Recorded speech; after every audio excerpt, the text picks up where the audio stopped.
1969 à Dakar, capitale du Sénégal, d'un père originaire du Bénin et d'une mère originaire du Cap-Vert, il a grandi dans le quartier Amitié. Pionnier du mouvement rap au Sénégal et plus largement en Afrique de l'Ouest, Didier Awadi a fondé en 1989 le groupe Positive Black Soul, PBS. Bonjour à tous, nous sommes sur le plateau de Label TV. Aujourd'hui c'est l'émission à la une. On a le plaisir de recevoir Didier Awadi qui n'est autre qu'un fabuleux auteur, compositeur, réalisateur, producteur, mais aussi un serial entrepreneur. Et c'est un plaisir de t'avoir avec nous aujourd'hui parce que je pense qu'on a beaucoup de choses à apprendre, notamment sur le poids de l'industrie musicale africaine aujourd'hui. Mais avant ça, on ne peut pas s'empêcher de te demander de revenir un petit peu sur finalement ce qui a forgé ta passion pour la musique et la musique engagée sur le continent. Waouh, et revenir là-dessus, déjà merci de m'inviter, ça fait plaisir surtout. Mais je dois dire avant de démarrer que ce plateau est très inéquitable. Tu es trop jolie par rapport à moi qui fait trop gougnafier par rapport à toi. Non, le papa du rap africain ne peut pas faire gougnafier, je suis désolée, je ne peux pas te laisser dire ça. Non, ceci étant dit, voilà. Comment revenir là-dessus? Donc, oui, on a démarré par le rap, par la danse, dans les années 80, fin des années 80. Ensuite, la danse qu'on faisait, ça s'appelait le breakdance et le smurf. Et la musique qui accompagnait cette danse, c'était le rap. Donc on a démarré comme ça parce que ça plaisait aux filles au collège. Et très vite, des grands frères nous ont dit, écoutez, c'est bien de jouer les Américains, mais qu'est-ce que vous avez à dire? Ouais, nous on est des révolutionnaires. En ce moment c'est Malcolm X, en ce moment c'est Public Enemy, en ce moment c'est le rap engagé au State. On est des révolutionnaires, on est des Public Enemy.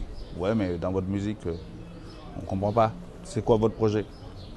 Et donc, on lui a dit, nous, on veut parler à notre peuple. Il dit, faites-le en Wolof.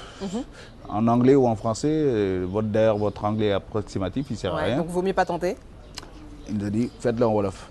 Et on s'amuse avec mon pote de Guiti, avec qui on a fondé Positive Black Soul, à le faire en Wolof. Et en français. On en met de plus en plus. Et direct, on a un impact. Et ça commence comme ça, 89, donc Positive Black Soul est né.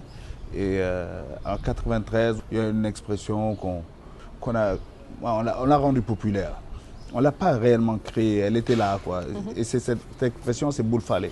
Et Boule Fallé, c'est la réponse à une société en pleine mutation où le politique est trop présent et fait plein de promesses qu'il n'arrive pas à tenir. Et donc nous, on dit par rapport à tout ça, on ne s'occupe plus du politique, mais on croit en nous-mêmes, on va se réaliser nous-mêmes.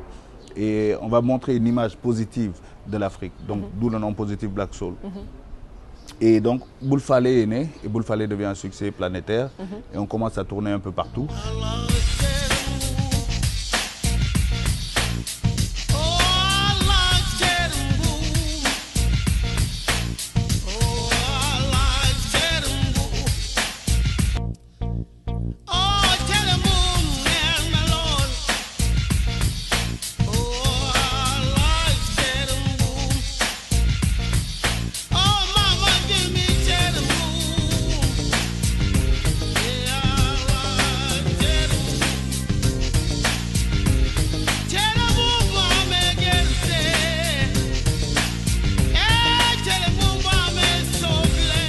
Les expériences qu'on voit un peu partout dans le monde commencent à forger ce qu'on est devenu aujourd'hui, c'est-à-dire des entrepreneurs panafricains.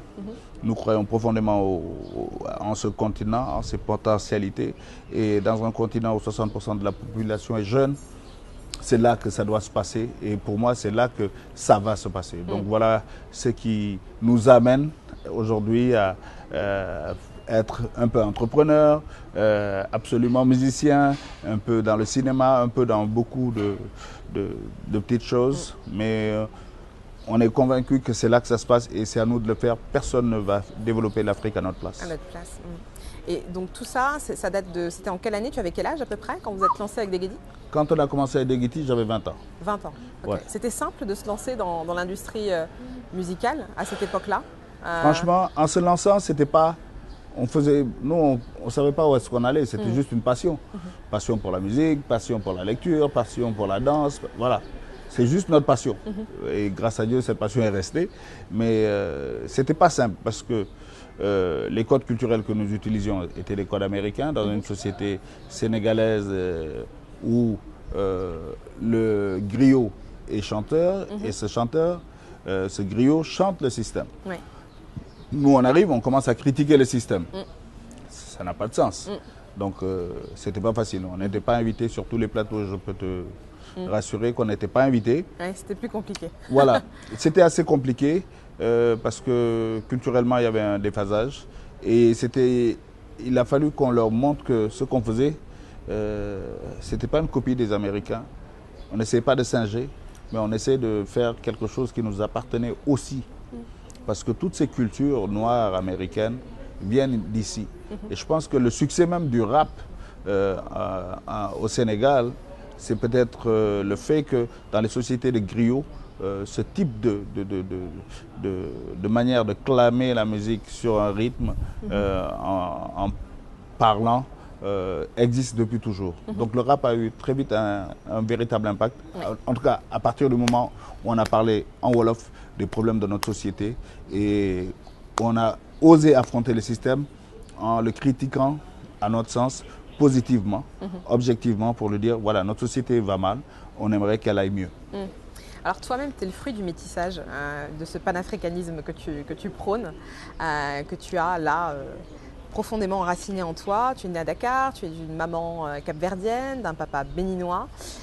D'où te vient ce profond attachement à la culture et finalement à l'histoire du continent? Parce qu'on le retrouve beaucoup dans tes textes notamment. L'attachement à la culture. Mon père était pianiste et il chantait dans les églises, il jouait du piano dans les églises. Ma mère, elle est de la famille de Césaria Evora au Cap-Vert. Donc voilà, la musique a toujours été présente quelque part à la maison. Il y avait toujours un clavier à la maison. Mon père achetait des instruments qui étaient tout le temps là. Donc on a grandi dans cette ambiance. Et puis vu qu'ils sont métis, vu qu'ils sont d'origine différente, chacun est venu avec un background. Moi vivant là, je suis dans un autre background. Et tous les copains du collège, depuis le primaire, c'est différentes nationalités. Donc, j'ai été directement brassé par tout ça, quoi. Oui.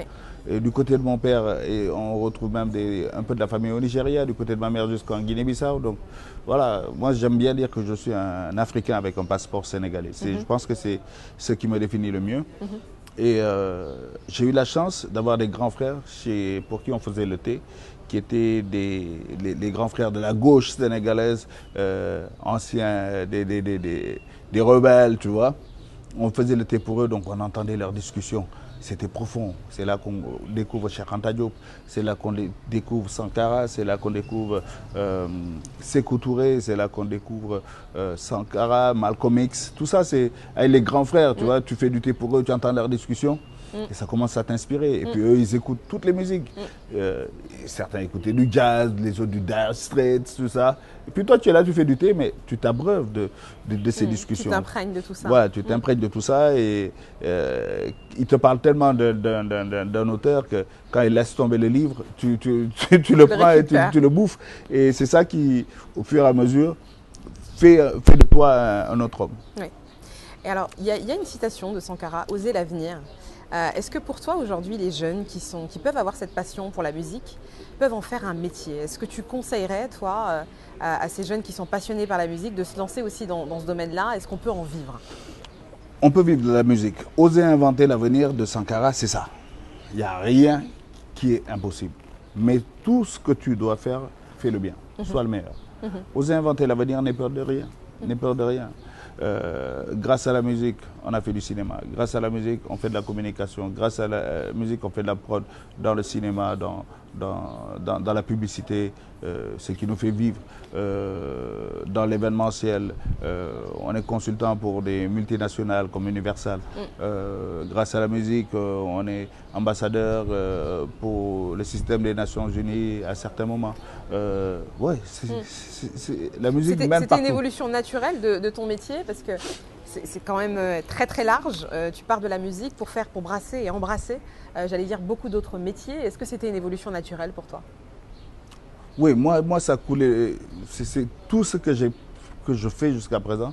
Pour moi, c'est naturel. Et en fait, j'ai pas peur de nouveaux challenges. D'accord. Quand on m'a dit deviens consultant pour, par exemple, Universal, oui, parce que je connais l'Afrique. J'ai pu faire 44 pays sur ce continent. Je la connais, cette Afrique. Et j'ai pu propulser dans beaucoup de pays, avec Positive Black Soul évidemment, ce mouvement des cultures urbaines et du rap un peu partout. Donc je le connais, ce continent. Quand on parle de musique actuelle, je pense que je suis un de ceux qui connaissent le mieux. Donc il y a une expertise. Et donc j'ai pas peur quand on me dit est-ce que tu veux être consultant, est-ce que... De valoriser cette expertise. De valoriser cette expertise. Et nous, on réfléchit à l'anglo-saxonne. On n'a pas de complexe par rapport à l'argent, par rapport au business. Et on le fait. On fait le taf. S'il faut faire le taf, on le fait le taf. On pense à Africains, par nous, pour nous.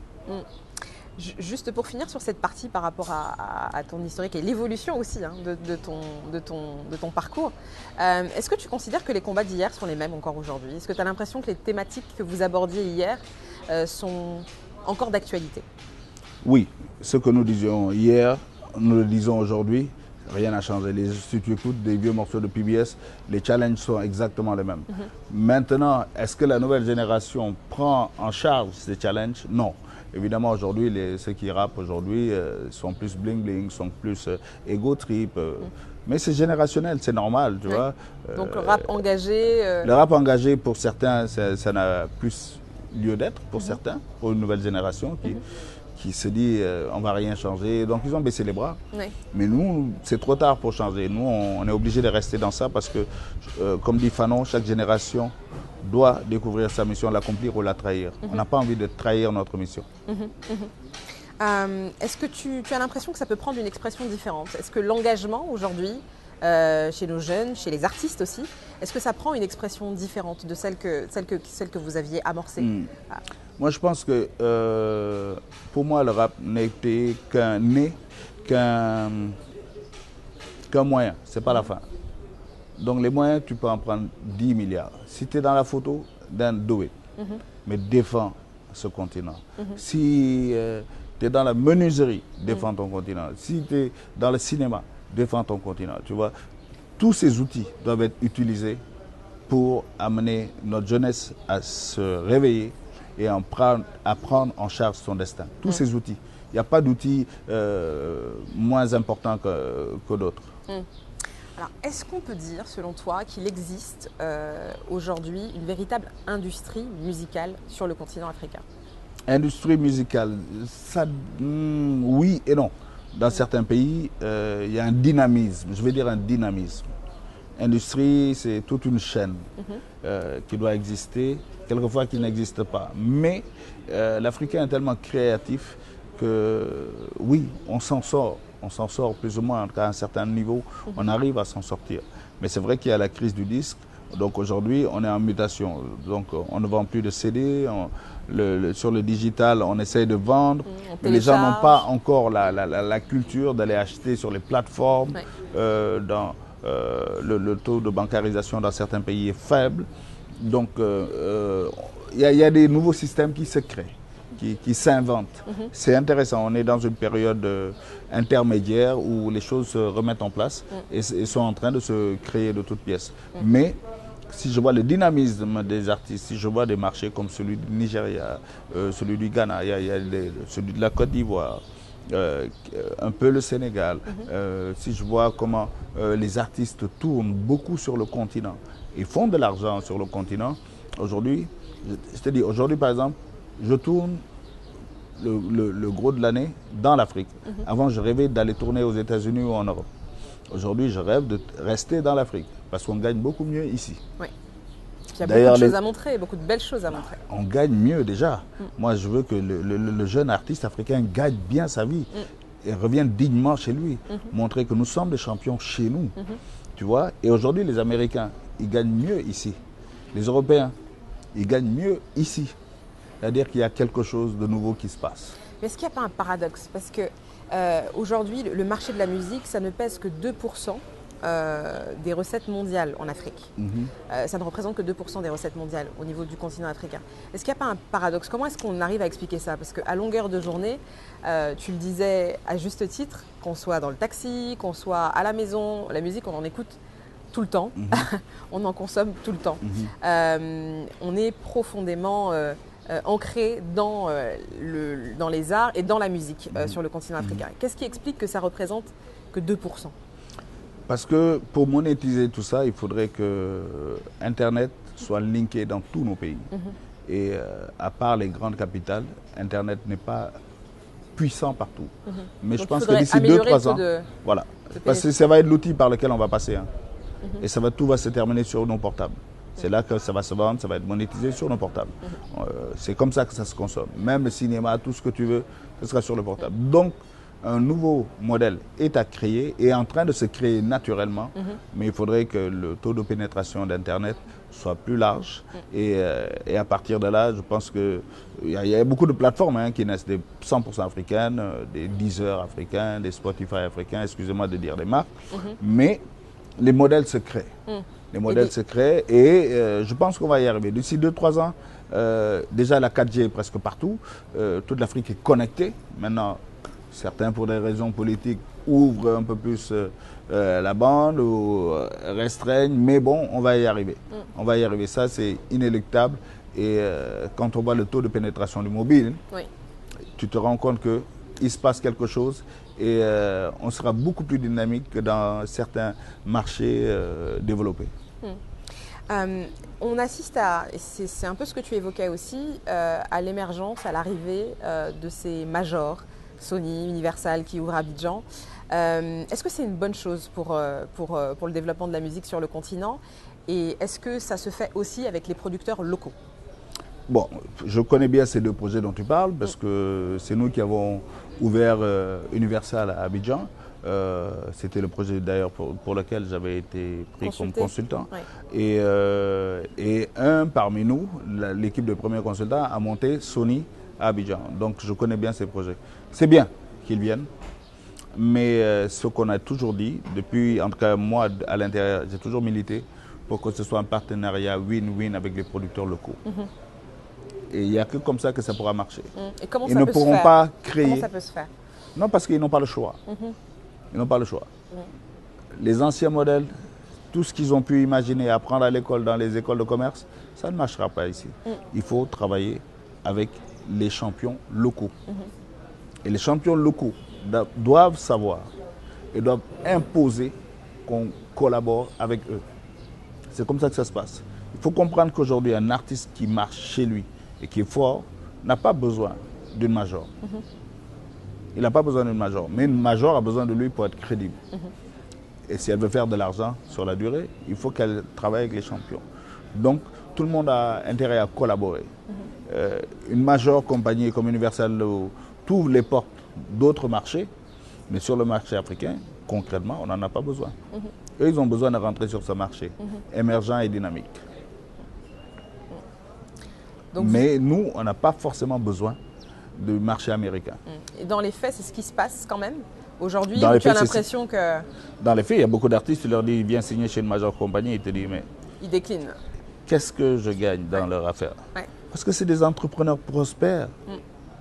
Moi, par exemple, s'ils doivent me signer, c'est parce qu'ils vont mettre un très très gros paquet.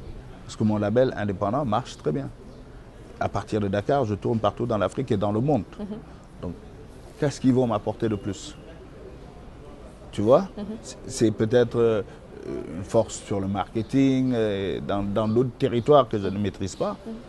Mais là, il faudrait que sur la table, ils puissent mettre des choses intéressantes. C'est bien. C'est bien parce qu'on ne va pas s'enfermer. Le but n'est pas de s'enfermer. Le but n'est pas de vivre sur les arbres et revenir. Non. Le but, c'est de s'ouvrir.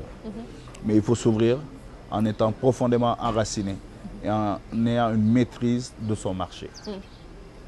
Comment on peut faire, avec l'expérience que tu as dans ces différents domaines, selon toi, pour réussir véritablement à faire en sorte que la musique compte comme un secteur à part entière qui contribue au développement économique de nos pays?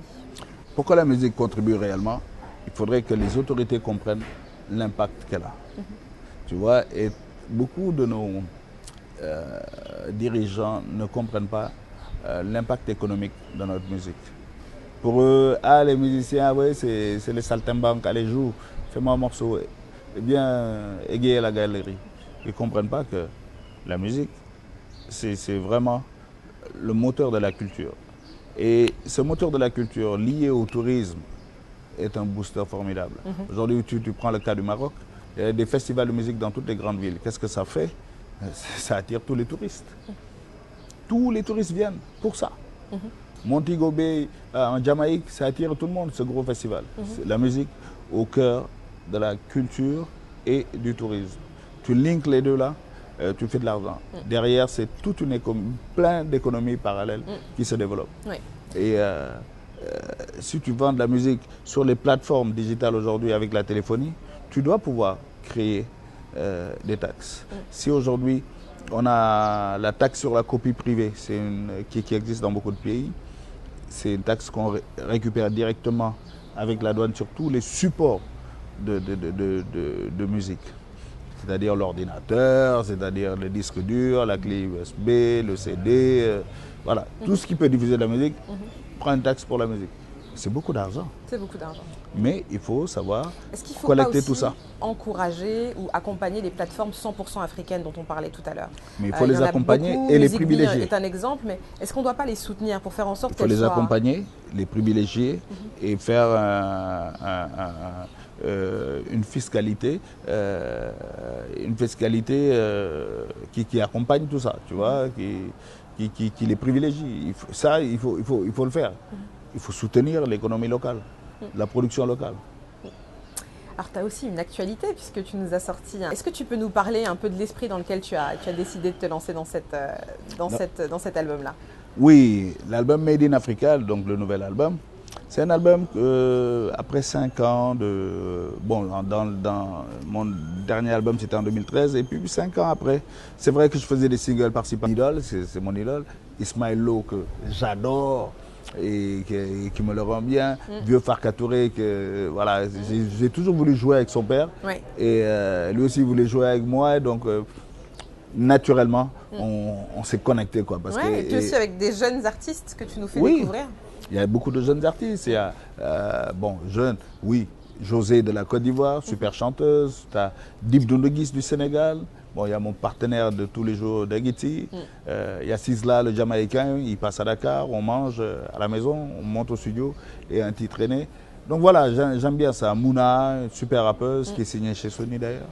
Et oui, j'aime bien ces collaborations. Et dans cet album, je me suis fait plaisir. Et je voulais montrer qu'on peut tout faire ici. Et à partir d'ici, le jour où on décide, on le met sur toutes les plateformes du monde entier. 100% made in Africa. Il fallait le faire, on l'a fait et c'est possible. Est-ce que c'est facile, pour le coup, d'arriver à vendre, à défendre un album aussi à l'international? Parce qu'on voit beaucoup, aujourd'hui, on consomme beaucoup de Rihanna, on consomme beaucoup de musique qui viennent d'un peu partout. Et ce qui est très intéressant dans ta musique, c'est que tu arrives à brasser un certain nombre d'influences. On ressent de l'Afrique centrale, on ressent de l'Afrique de l'Ouest, on ressent beaucoup d'influences qui se croisent, beaucoup de rythmes. Et c'est très intéressant. C'est aussi très intéressant de pouvoir le partager avec le reste du monde. Est-ce que c'est aussi facile pour les producteurs, pour les artistes africains, de défendre un album comme celui-ci sur la scène internationale? Aujourd'hui, un album, tu le défends parce que quand tu le sors, déjà tu es en compétition avec Jay-Z, tu le sors. Vous vendez sur les mêmes plateformes, donc il faut le défendre. Là, et pas avec les mêmes budgets de communication ou de... C'est là que la compétition est, comment tu vas être pertinent pour pouvoir marketer ton affaire. Qu'il soit produit ici ou ailleurs, c'est exactement pareil. Vous avez exactement le même challenge. La qualité des vidéos doit y être. Pour que ta vidéo, même si elle est faite au Sénégal, elle puisse passer sur n'importe quelle télé du monde. Respecter tous ces codes de production. Voilà, c'est ça, mais c'est pas évident, c'est pas gagné, parce qu'il y a certains marchés qui sont super fermés et renfermés vers eux-mêmes, c'est normal, mais c'est le challenge, il est là.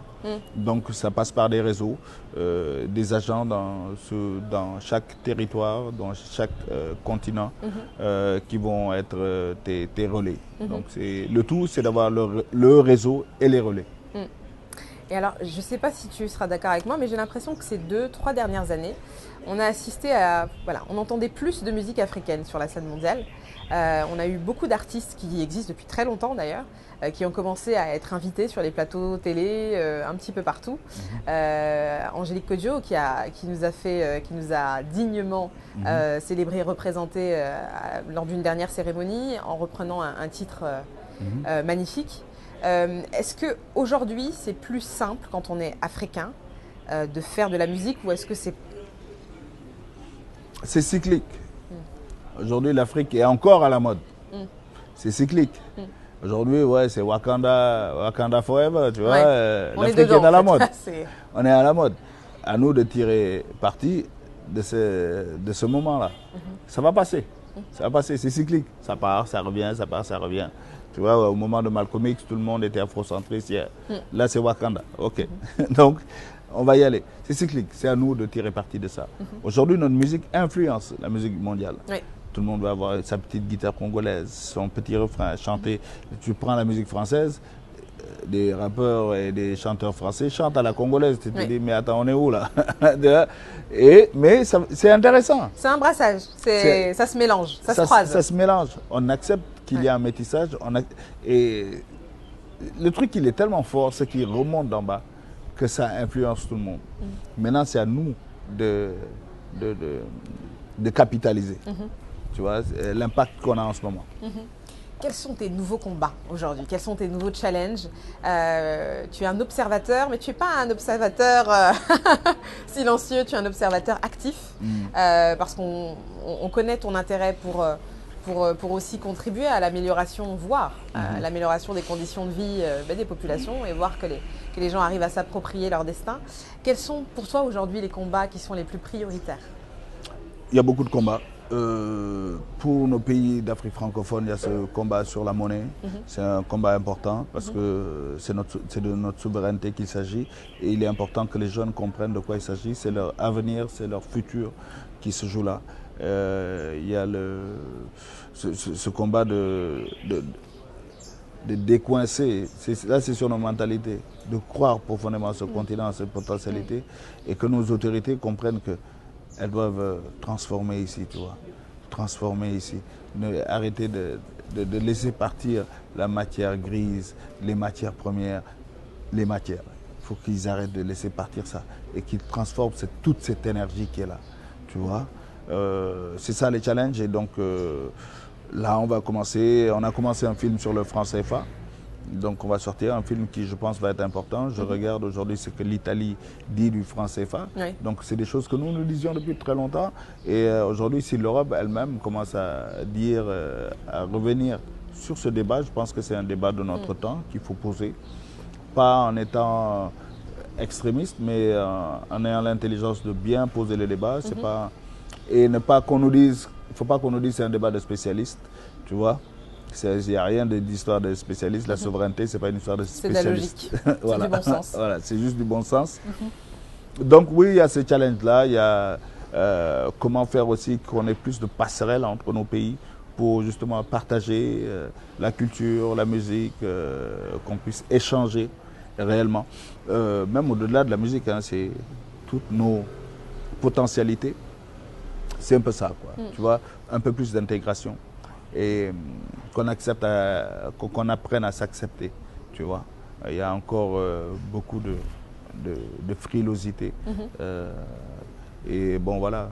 Sinon, les prochains challenges, c'est aussi que les autorités apprennent à accepter les désirs de leur peuple et la volonté de leur peuple. Merci beaucoup, Awadi, pour ce moment précieux. C'était un plaisir de t'avoir avec nous et de mieux comprendre aussi comment, en étant un acteur de cette industrie africaine, les choses, elles évoluent. Et puis, c'est surtout un vrai plaisir de pouvoir redécouvrir cet album-là parce qu'il est important. Tu dis plein de belles choses dans cet album et je vous invite tous et toutes à l'écouter. Merci et excellente soirée à tous.